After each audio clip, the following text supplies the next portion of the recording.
Good evening, ladies and gentlemen. Good evening, America's Cup fans. Now, it feels like a while. It has been a while, over a week since we've done the Inside Tack, our debrief from Ineos Britannia here in Barcelona with you guys. And we said we'd be back after the first day of racing in the Challengers Series final. So here we are. Got our regular co-hosts, Ian Williams and Giles Scott. And you join us, actually. Our base is situated kind of at the bottom of the Ramblas, if you know Barcelona, and the race village is very close. And Giles, we've just heard a whole lot of furore as Luna Rossa Prada Pirelli youth team has gone up on stage to collect their first place trophy. Yeah, a few fireworks in the background just before we started here. So they did well, and I mean, we're going to talk about it in a bit, aren't we? But amazing event for those youth guys. Yeah. So yeah, the final.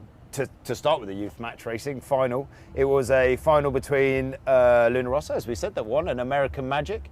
Luna Rossa took out the trophy, nicked it off us because we last won it in 2017, and our British guys did brilliantly, finishing third.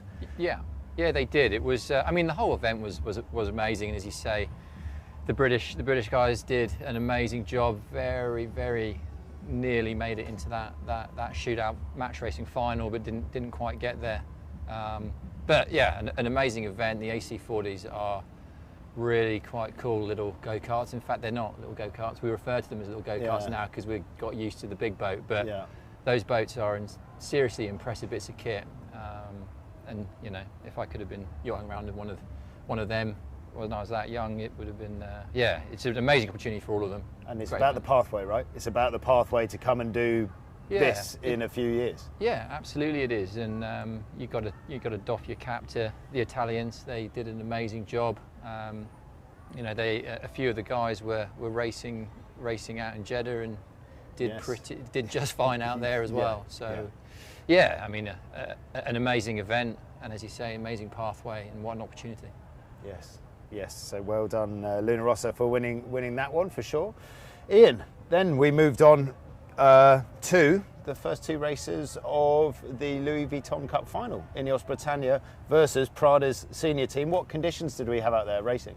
Yeah, pretty fruity conditions, right? It was right at the top end. I think we actually delayed some of the races. We were over the wind limit, which is 21 knots. So it was, what was it, probably 18 to 21 when we were racing, and some rather large waves as well. Yeah. And Giles, for me, when we were down in Auckland sailing these boats last time round, I can't recall racing over 18 knots really. And certainly when it was over 18 knots, we would scurry away to course E, which was the back paddock, where there was no sea state. This was the first time the sailing world saw AC75s racing in over 20 knots in a big sea state. And as a spectator, as I was for the second race, that was pretty cool, right? For all the naysayers, they must have had their radar shifted slightly by what they saw today.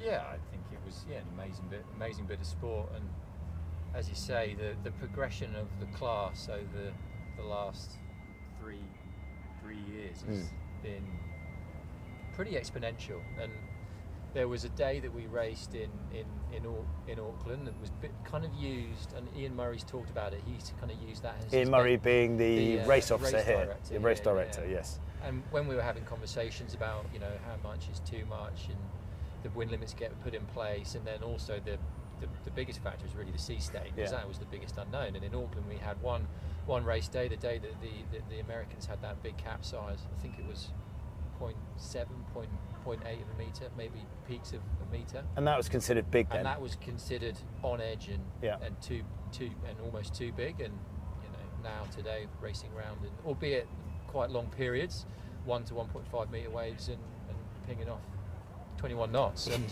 you know, it wasn't just fun, and it was hard for both teams, but it was proper racing. And I think as I say, every team's done an amazing job to progress the class. As one of my favourite quotes of the day, I caught Parko, who was one of the cyclists on race 2, and he said on the last jibe in before we went port entry that we went down the biggest wave ever seen in Barcelona, and he was in the green room, bro. I think that means like surfing down a wave. Yeah, right. Something like that. Yeah. Anyway, Australians, eh? Australians. Right, Ian. the first race of the Challenger Series final, we entered on port. Prada came in from starboard, and it was a. Have I got that wrong? Yeah, I've 100% got that wrong. Yeah. I'm just testing. You knew that it was the other way round. We entered on starboard. They entered on port. We chose that, right? Yep, we chose starboard. Yeah. And it was a tough pre-start for us, right? So if we roll the VT, Louis, and we'll talk through what we saw out there. Yeah, it definitely didn't go to plan. It was a bit of a misjudgment. Of course, the conditions were really difficult, and we haven't raced in this so much wind and these waves, and a bit of a misjudgment on the timing back. And Luna Rossa managed to lead us back to the line in a pretty strong position, and we ended up late. Simple as that. And it was tough, Giles. With 16 seconds to go, sort of, well, wind it back a little bit further than that. The decision was made on board that we were going to go and try and get the hook, right? They talk about coming into leeward and then trying to dictate the last bit of Prada's start, and it didn't quite happen. Yeah, it didn't quite happen, and as Ian's touched on, what the Italians did a really quite nice job was killing a lot of time by that long soak that they did down the boundary just before this moment, which just gave them a good. Put them in a good spot with time to kill back to the line, and there was a marginal shot at a hook, but yeah, they did a nice job of defending it and got the start of that one. And just talking about the windier pre-starts, we had a couple of races uprange in the round robins, and not so many in the semi-finals actually. But what the public will be seeing at home is we are sailing around with all teams are sailing around with both dagger boards in the water for a lot of the pre-start. Charles, why is that?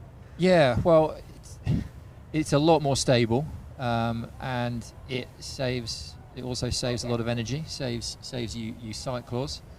You guys love a the start box is so small. Effectively, you're wanting to try and slow the boat down a smidge as well at moments.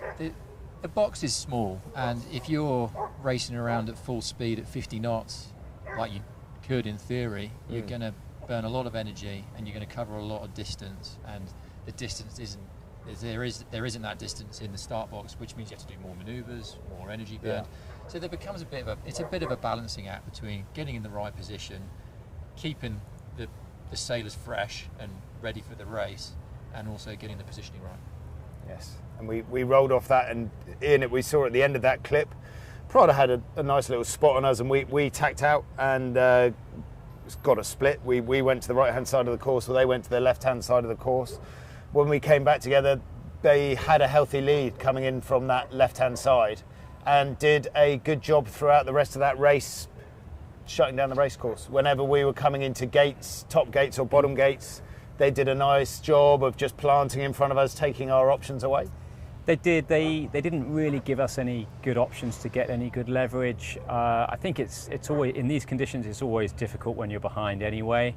You're really hoping for a mistake from the boat in front on a big wave, a crash jibe or something like that. You're just trying to keep it as close as you can and hope for that mistake. But they didn't give that to us, and all credit to them. And Giles, they did have one wobbly moment from what I recall. I remember the comms on board saying, "Oh, they've lost their rudder here," and had a moment on one of the downwinds, right, where they lost grip. Yeah, it looked like they had a bit of a washout on their rudder on starboard, heading downwind, which almost opened the door for us. But they did a nice job of recovering that.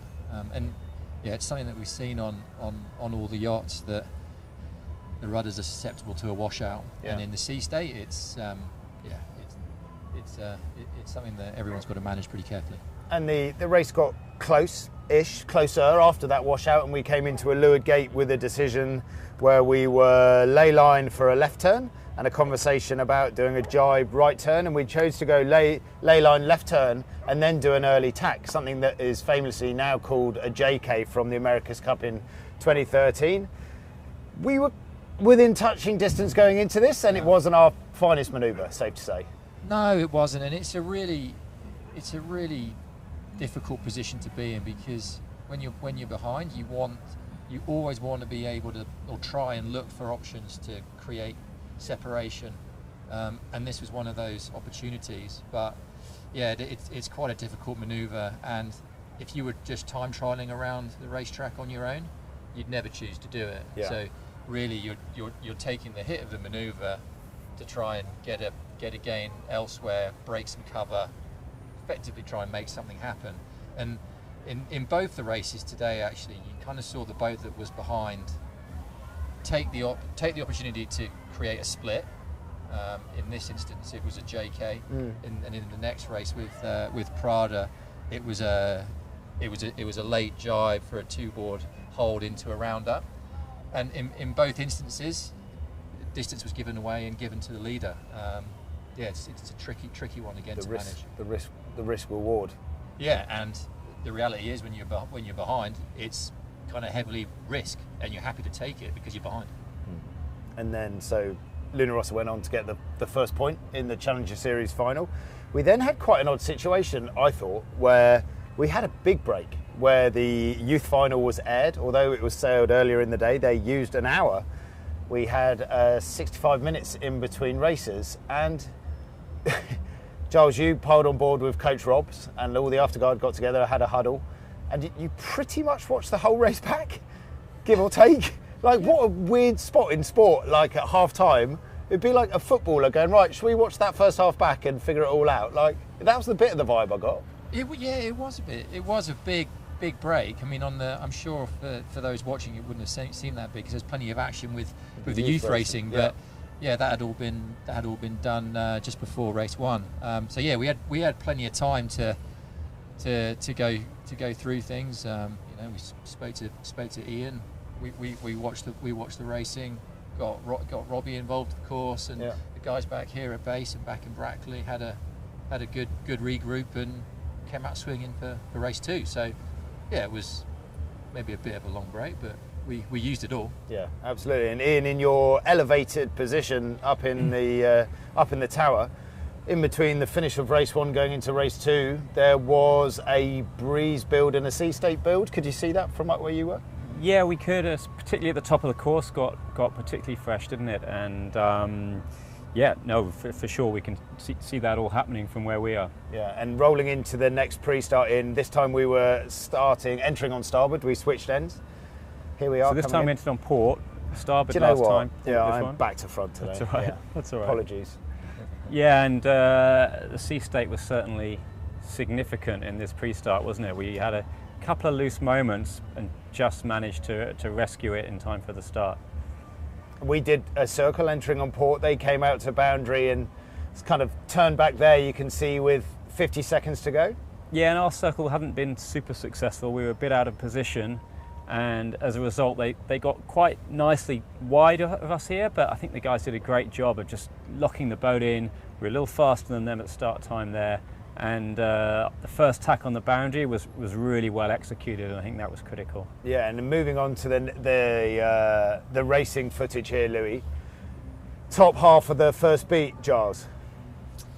Yeah, so this has all come from that first boundary interaction that Ian just touched on there, with a really nice tack onto port that enabled us to have a lane to live above Luna Rossa. I'd say with the starts that both boats had, it was a little bit in the balance in terms of who was going to come out of the first boundary on top, and yeah, so that tack execution and placement was critical to lead into this positioning here that enabled us to get a strong cover on Luna Rossa, forcing them into a double tack at the top. And for those people who are following sailing for the first time, those little red flakes coming off our sail onto their sail is the dirty wind that just means they can't sail as fast, right? It's as simple as that. Gas, yeah. Gas. We have talked about that a lot, but that was a perfectly executed tack to put our dirty air, onto their sails. Yeah, and it's a super narrow little band of turbulent air. So yeah, guys did a good job of sticking Luna Rossa right in the middle of it. And we did a really nice job from that point, as they did to us in the first race, of shutting down the race course, shutting down their overtaking options, and it was close all the way round. It was within 10 seconds at most of the gates. but we defended the course well. Yeah, we did. It was tricky because it was pretty shifty out there, wasn't it? Especially as you got into the bottom gates. We got, I think it was the first bottom gate, we just ended up just through chance, really, a little bit out of position, and they did come into us quite a lot at the bottom gate, but we did a really nice job of then getting back control of the race up the beat, getting back in sync with them. I think we burnt one manoeuvre in order to get back in control, and so sometimes you do that, you take a loss just to get back in control of the race. Got it. And then second bottom gate, we then made a really nice gain, as Giles mentioned, when they then had to force a little bit to try and split away. Then we took, a big gain there, and from then on it was, I wouldn't say comfortable, because sailing these boats in those conditions is never comfortable, no. But from there we were going to have to make a pretty big mistake to lose, I think. And referencing the shifty conditions, there's a great question coming in here from Derek Stannett, and he said he understands lifts and headers when the wind moves around, but what does lefty and righty mean, Giles, in terms of when you hear Dylan and Ben talking about a lefty and a righty? Yeah, so that's purely the directional change of the breeze. So when the breeze shifts to the right, it's righty. Shifts to the left, it's a lefty. So yeah, they're just talking direction there. Which is lucky, because it'd be confusing if it's the other way around, wouldn't it? It really would, yeah. Yeah. And sticking with the wind theme, we've got a question here from VW Westphalia Synchro. Hope your parents didn't christen you that. Does the top end wind conditions level out any advantages in the boat speed? Does it come down more to boat handling than tactics? Giles, I'll start with you on this. Yeah, that's a good question. Level out the I think at the top end and the bottom end, the error count is always a little higher, and the boat handling in the top end in days like today is super hard, and you're always on edge, like every bear away, every round up. I'm sure, like everyone on board, all of us watching, kind of know how close it is to a crash. And then again at the bottom end, it's all manoeuvre execution. And then the second part of that, does it come down to more? Is it more of a boat handling or tactics, or like all sailing, combination of the both? I mean, it depends day to day, but the handling is super important top end for sure. Do you agree, Ian? Yeah, absolutely. I think with the sea state as well, there's a little bit of chance in there. Like if you happen to get a bad set of waves just at the moment you get to boundary and have to tack, then there's a lot of jeopardy there that you can't control as well. And so managing those issues is a big part of it. Question here from Vince B. How much simulator action is going in for the sailing team at the moment now that we've got racing? And sort of how does that play out in our days? And Ian, you're involved with a lot of sim work in the morning. Yeah, and Giles, so Ben and Dylan sail together against Giles every morning, basically. We've got another session tomorrow, and we're looking at strategy, tactics, techniques, all those things. So a lot is the answer.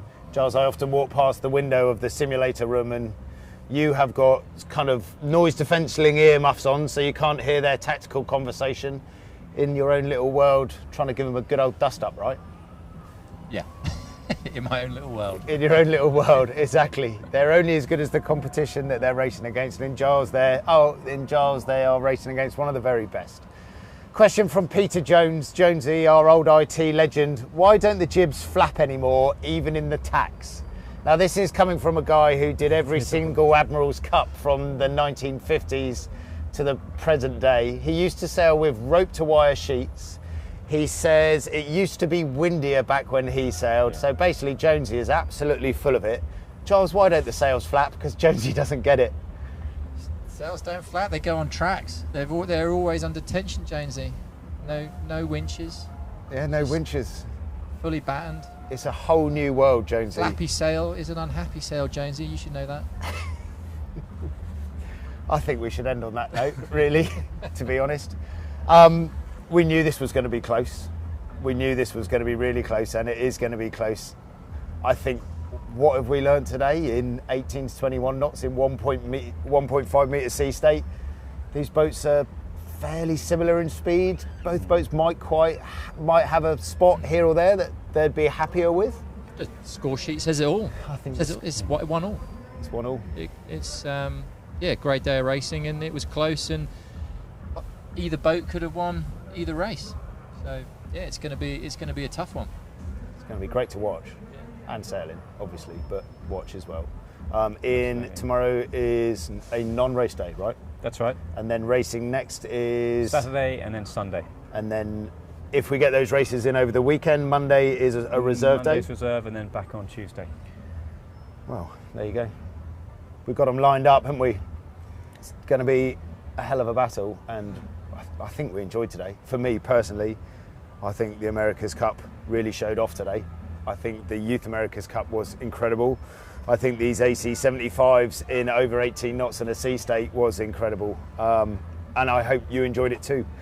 And it's only going to get better and better. And the next hit out for us, as Ian said, is on Saturday, and we'll be debriefing that on Saturday evening. So join us then on the Inside Tack.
He was going to be Pooh Man. I was going to, yeah, it just couldn't work, so I went there in the end.